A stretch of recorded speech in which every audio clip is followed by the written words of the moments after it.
пойызбен әлде самолетпен тағы шығамын жолға, артамың шақырым өткен, бұрылып оңға солға, аралап әрбір жерді қайтатын уақыт келді.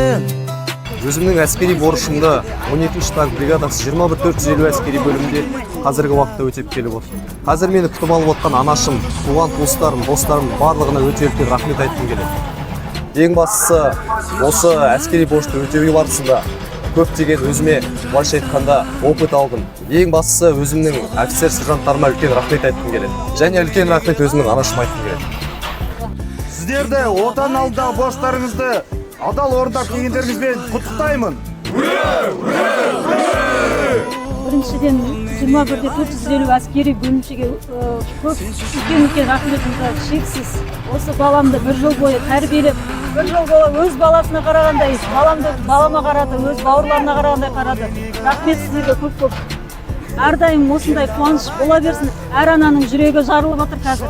Қуанышқа жете берсін. Сіздерге көп-көп рахмет. Алды алыс жол, мен үйге қайта